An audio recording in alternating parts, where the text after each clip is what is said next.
One of the most inspirational and intriguing science books I've ever read is Blueprint for Immortality by Harold S. Burr. I first came across this book when it was recommended by the groundbreaking biologist Michael Levin, who I've interviewed on this channel. Blueprint for Immortality is a beautiful little book written in the 1970s about the electrical fields that all life forms exhibit in nature. Burr's original research into these electrical fields he calls L fields was conducted in the 1930s and has since been expanded upon by Michael Levin and his team. The findings in Burr's research are so profound and bizarre that I would have thought the book was a charlatan's nonsense if I hadn't already looked into Michael Levin's research. I will read some highlights from Blueprint for Immortality to encourage you to look further into this exciting area of science. The book is 190 pages in total and can be found on archive.org if you'd like a free version of this very old book. The details of the experiments can be found in the middle chapters of the book. Chapter 1. An Adventure in Science. We live in troubled and difficult times. There are wars and dangers of war. In many parts of the world there are revolts, protests, crime and lawlessness in ceaseless eruption. And over this hangs the sword of Damocles, of possible nuclear destruction. More and more people ask themselves, despondently, whether life has any sense or purpose. Many are tempted to believe that man is an accident, left to grapple with his own lonely fate on an insignificant planet in a harsh and lawless universe. In a materialistic, scientific age, many find it hard to accept those religious beliefs that sustained their forefathers in times which, to them, seemed as troubled and perilous as the present. They would like to believe that man is no accident, and that the universe in which he lives is one of law, order, and purpose. But, dazzled by the methods and triumphs of science, they are unwilling to take anything on trust. They demand some scientific proof or evidence. Until some 40 years ago, this demand could not be met because the necessary electronic instruments and techniques had not been developed. When these became available, however, an entirely new approach to the nature of man and his place in the universe became possible. For these instruments revealed that man, and in fact all forms, are ordered and controlled by electrodynamic fields which can be measured and mapped with precision. Though almost inconceivably complicated, the fields of life are of the same nature as the simpler fields known to modern physics and obedient to the same laws. Like the fields of physics, they are a part of the organization of the universe and are influenced by the vast forces of space. Like the fields of physics too, they have organizing and directing qualities which have been revealed by many thousands of experiments. Organization and direction, the direct opposite of chance, imply purpose. So the fields of life offer purely electronic, instrumental evidence that man is no accident. On the contrary, he is an integral part of the cosmos, embedded in its all-powerful fields, subject to its inflexible laws, and a participant in the destiny and purpose of the universe. This book is an account of the adventure in science, of the long step-by-step exploration that wrested from nature the answer to the question which so many in these times are asking. Electrodynamic fields are invisible and intangible, and it is hard to visualize them.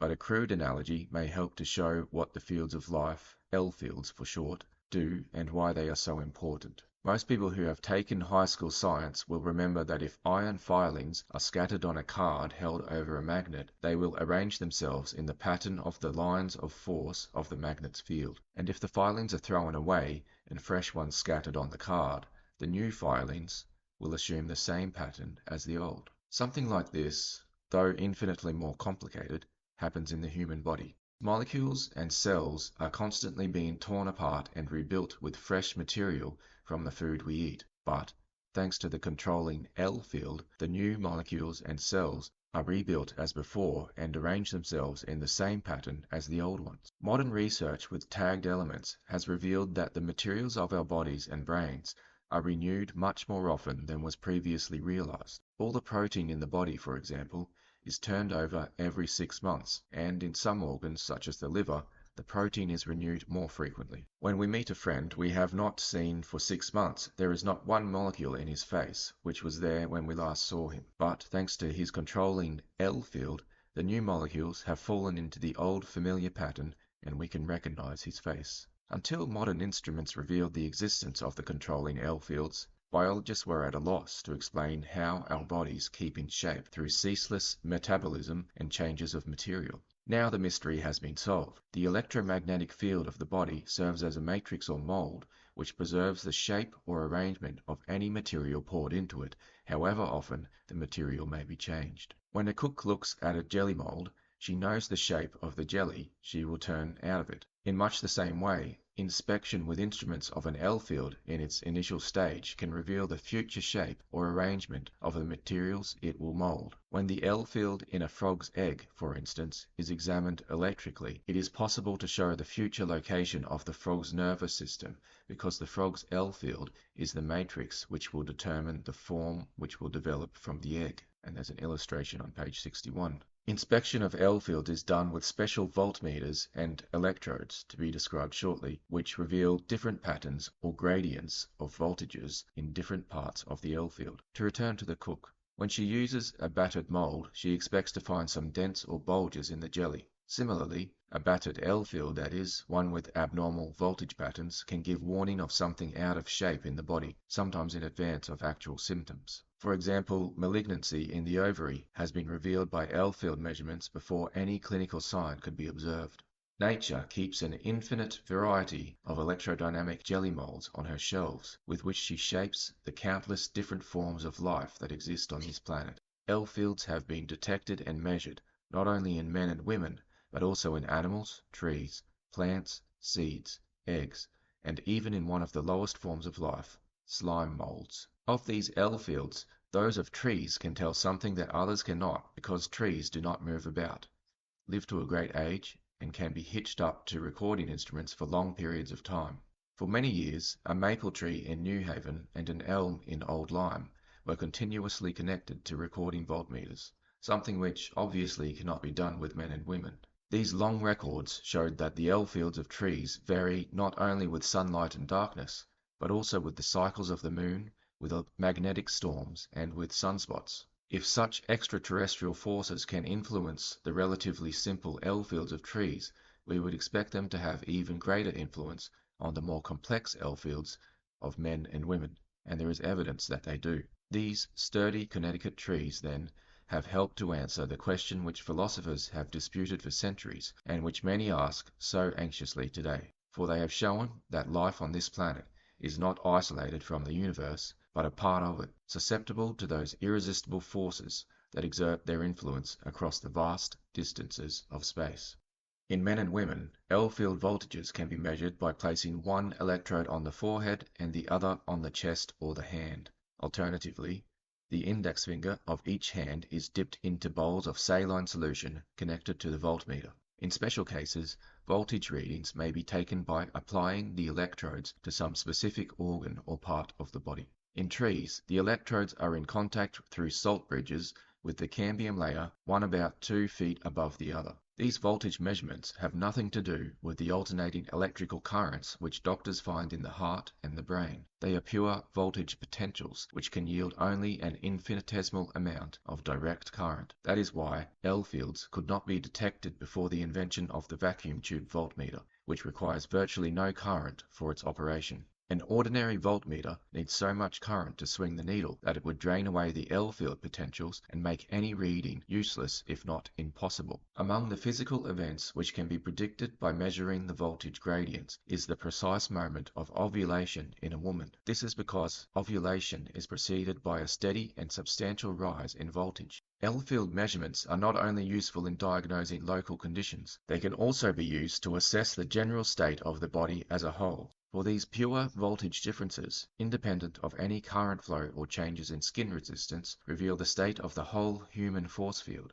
Since L fields have been found in all living forms examined so far, their potential usefulness is not limited to medical diagnosis. In measuring the L fields of plants, for example, it has been found that the change of a single gene in the parent stock produces profound changes in the voltage pattern. This phenomenon could be of great importance in the study of genetics in plants and in animals. By measuring the L fields of seeds, it is possible to predict how strong and healthy the future plants will be. To have advanced knowledge of the future vitality of living forms could be useful in many fields. Since the fields of life are dominant and control the growth and development of all living forms, medical science may one day find ways directly to treat the health of a patient electrically before the onset of physical symptoms. Agricultural scientists of the future may, perhaps, find ways to stimulate the growth of crops electrically and to eliminate defects in their fields which render them prone to pests and diseases. It has long been known not only that sunlight, a form of electromagnetic radiation, is essential to the growth of most plant life, but also that different species require different dosages of sunlight. It is known too that certain frequencies or colors of light are beneficial in specific cases. It may one day be discovered then that other and invisible electromagnetic frequencies have beneficial effects on the fields of plants. Since animals and plants possess and are controlled by their characteristic fields, like man, they are an integral part of the universe and subject to its laws. So the human race and the animal and vegetable kingdoms are component parts of the same whole. You and I, our pets, our trees, and our plants are all subject to the same universal laws. This is borne out by the mutual interdependence of species. Plants depend for their existence on sunlight and extraterrestrial force. Plants nourish man and animals feed on each other. So when we remember that we should starve without sunlight from some 93 million miles away, it is not hard to accept that we are subject to the other great forces of space. The following theory may be formulated. The pattern or organization of any biological system is established by a complex electrodynamic field which is in part determined by its atomic physiochemical components and which in part determines the behavior and orientation of those components. This field is electrical in the physical sense and by its properties relates the entities of the biological system in a characteristic pattern and is itself, in part, a result of the existence of those entities. It determines and is determined by the components. More than establishing pattern, it must maintain pattern in the midst of a physiochemical flux. Therefore, it must regulate and control living things. It must be the mechanism, the outcome of whose activity is wholeness, organization, and continuity. The electromagnetic field, then, is comparable to the entelechy of Drush, the embryonic field of Spemann, and the biological field of Wiese. Though this adventure in science has occupied more than 40 years, we have merely reached the end of the beginning. Each thing we have discovered in our long quest has shown us how much more remains to be discovered about the fields of life. Nobody has recorded the feelings of the ancient Vikings when after a long and arduous voyage they came to the North American continent. But as they skirted a seemingly endless coastline, it is safe to assume that their uppermost thought must have been that even greater adventures awaited those who one day would explore the vast territory they had found. Similarly, the landfall we have made, for which we could only hope when we first set sail, gives promise of a vast area of virgin territory to be opened up by the scientists of the future. For if, as all the evidence has indicated, fields of life are primary and control all living things, we can set no limits to the scope they offer for further exploration. As the scientists of the future acquire a more comprehensive knowledge of fields, they will gain a greater understanding not only of man's body, mind, and behavior, and of the workings of all living things, but also of the relationship between the fields of life and the greater fields and forces of the universe. As astrophysicists learn more about the latter, biologists and doctors will be able to view the living things of this planet in a new and broader perspective. In this, as in other branches of research, the scope for exploration seems as large as the universe itself. This is not only because our knowledge of most things is deplorably incomplete, but also because the organization of the universe does not preclude change and development. On the contrary, these seem to be inherent in it. The universe is not static, but almost inconceivably dynamic, with everything in it, from galaxies to atoms, in a state of constant motion or change. At the outset of this adventure, we made the primitive assumption, based on all the evidence available, that we live in an ordered universe. We assumed that order is imposed on the elementary components of nature,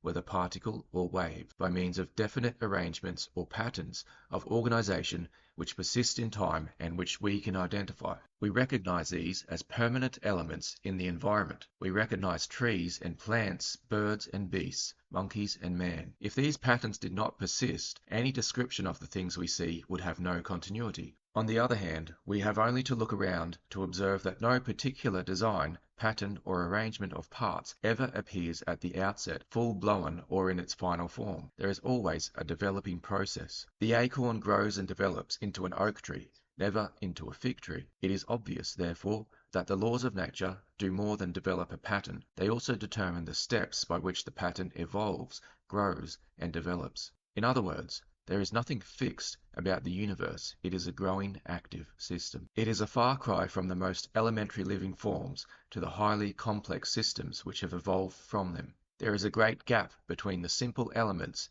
and the complicated giant molecules which have been developed from them not only by nature but also by man. Man, in fact, imitates nature in developing from the simple to the complex. For instance, he started by cooking and keeping himself warm with burning sticks. Now he has the modern electrical kitchen and automatic heating systems. Simple screws and bolts, gears and wheels are organized into the marvelous tools and machines of today. And surely Henry Ford would be amazed at the modern automobile which developed from his Model T. We cannot foresee the ultimate outcome either of nature's developments or of man's. This makes the whole process of examining every aspect of the universe an alive, exciting, and adventurous exploration. Yet from time to time some pundit will declare with solemn finality that there is nothing more to be discovered in his particular field of study, and almost invariably he will soon be made to look foolish by some new discovery or breakthrough which opens up new areas to explore. We can feel sorry for such self-satisfied people because these rash statements not only betray their lack of imagination but also show that they have missed one of the great adventures of life, examining a developing universe. We have no right to assume that the present state of the universe is the final one, because all we know about it is that it has grown and developed over a vast span of time, and there is no reason to suppose that the development has come to an end